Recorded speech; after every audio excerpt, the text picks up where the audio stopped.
صاحب کا شکریہ ادا کرتا ہوں اور اپنے چیئرمین بیرسٹر گور خان صاحب کا شکریہ ادا کرتا ہوں کہ آپ آج ہمارے اعتدال میں تشریف لائے اور اس کی قوت دی. ہمارے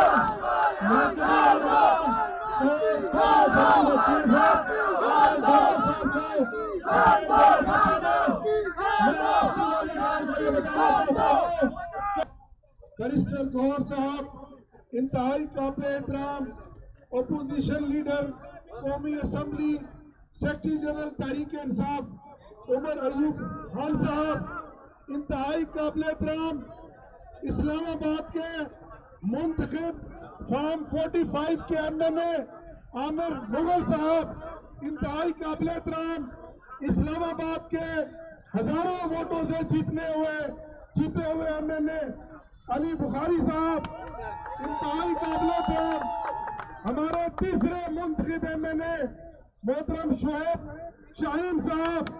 خواتین و حضرات السلام علیکم. عامر مغل صاحب یہ تینوں ہزاروں ووٹوں سے ایم این اے جیتے ہوئے ہیں. آج پورے پاکستان میں خیبر سے کراچی تک تحریک انصاف کے ورکر خواتین و حضرات تمام مکتبہ فکر سے تعلق رکھنے والے لوگ اس وقت سڑکوں پر اپنا ایک پرامن احتجاج کر رہے ہیں جو آئین پاکستان جس کی ہمیں اجازت دیتا ہے. آج اس قوم نے خوف کے سارے بت توڑ دیے ہیں.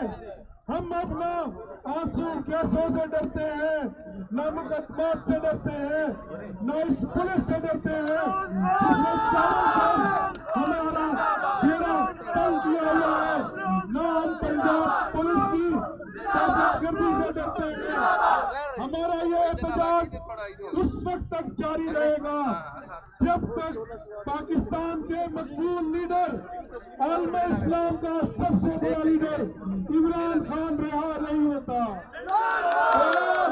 8 فروری کو جو خاموش انقلاب کے ذریعے پاکستان کی عوام نے عمران خان کو ووٹ دیے, یہ ووٹ کی طاقت اس تالے کی چابی بنیں گے جو ڈالا جیل کا تالا ہے, اور عمران خان بھی رہا ہوگا, بشرا بی بی بھی رہا ہوں گی, شاہ محمود بھی رہا ہوں گے, پرویز الہی بھی رہا ہوں گے, چودھری اعجاز میاں محمود رشید اور چیمہ صاحب ہمارے گورنر تھے وہ بھی رہا ہوں گے, ہماری بے گناہ بہنیں یاسمین باشر, عالیہ, حمزہ, صنم جاوید بھی رہا ہوں گی. تو میرے دوست آپ اس منزل کی جانب بڑھتے چلو جو منزل تھی بقول فیض احمد فیض, نجات ہے دیدہ و دل کی گھڑی نہیں آئی. چلو کہ ابھی وہ منزل نہیں آئی, انشاءاللہ وہ منزل آئے گی. عمران خان کے اس ملک کے وزیر اعظم جب ہم بنیں گے تو وہ منزل آئے گی. اللہ آپ کا اور میرا حامی و ناصر ہو.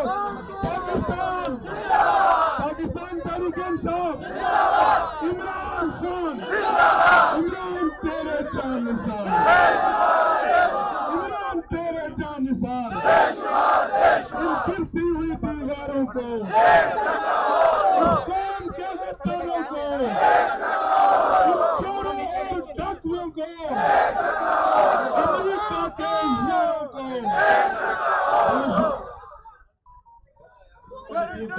میں آپ کو دوں گا.